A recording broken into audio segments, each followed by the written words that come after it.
Welcome back, everyone. Some of Orthodox Sunni theology comes from the Ash'arites, who had to deal with questions raised by the Islamic doctrine of the absolute oneness of Allah. One interesting question that absolute oneness raises is the question of how Allah relates to his attributes. Dr. Imad Shahade explains. The Ash'arites accepted the eternality of God's attributes of action, such as creation, love, or speech.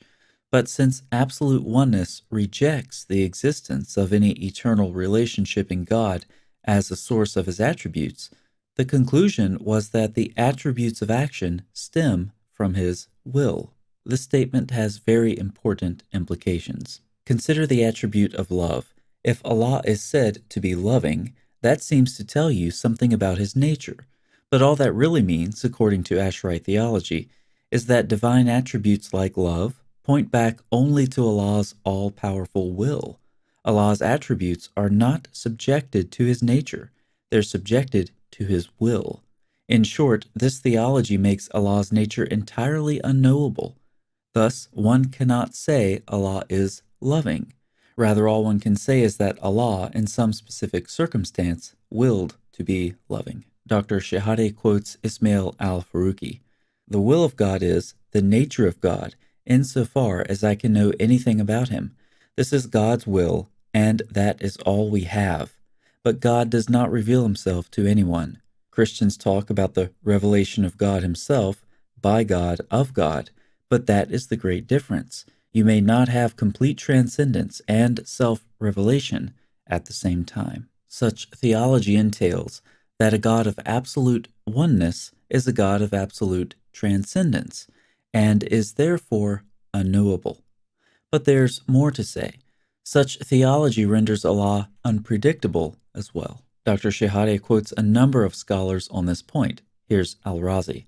It is possible, according to our religion, that God may send blasphemers to paradise, and the righteous and worshippers to eternal fire, because ownership belongs to him, and no one can stop him.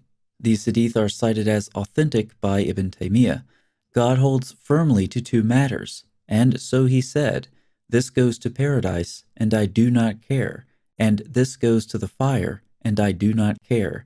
God, when he created Adam, showed him his descendants to the right and left, and then said, "Those to the fire, and I do not care, and those to paradise, and I do not care." In this hadith in Sahih Muslim, Muhammad states that Allah's decree will manifest at the last minute, when people are effectively inches away from paradise. At that point, Allah's destiny will overcome him, and he will thus enter hell or paradise. Allah's apparent capriciousness is also on display in the Quran, which affirms numerous times that Allah leads astray and forgives whomever he pleases. It's interesting to note that Surah 7:126 implies that the state in which one dies is ultimately up to Allah. Our Lord, pour out on us patience, and take us as ones who have submitted. Gabriel Reynolds comments, in this regard, it is perhaps worth pointing out the opinion of the theologian Ash'ari that it is not possible even to say, "I am a Muslim," without adding, "if God wills." Regarding Allah's promises, Sayyid Qutb notes, every time the Quran states a definite promise or constant law, it follows it with a statement implying that the divine will is free of all limitations and restrictions, even those based on a promise from Allah or a law of his. For his will is absolute beyond any promise or law. Now, Qutb says that every time the Quran states a definite promise, it follows it with such a statement. However, I can think of a couple of exceptions to this, but overall, his point is substantial. Allah is therefore ultimately unpredictable. Muslims have no assurance of knowing whether Allah has rightly guided them to paradise or will lead them astray into hell. As the messenger of the Quran says, "I do not know what will be done with me or with you." Allah thus appears unknowable and unpredictable. To the Muslims watching this, I have a simple request. I know you love contemplating Christian theology. I do too. But think about your theology for a second and answer some questions. I'll put them in the pinned comment just to help you keep on topic. Can Allah's attributes, such as love, be active apart from relationship? If so, explain. Can you know anything about the nature of Allah, or can you only know His will? Are attributes of action, such as Allah's speech, separate from His essence? Is the Quran created or uncreated? What is the meaning of Allah's anthropomorphic expressions in the Quran?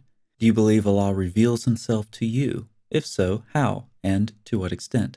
Has Allah promised that all Muslims will go to paradise? If so, is He bound to that promise? Be careful how you answer those questions. You can easily get yourself in more trouble than Muhammad home alone with one of his wife's slave girls. Thanks so much for watching. I'll see you next time.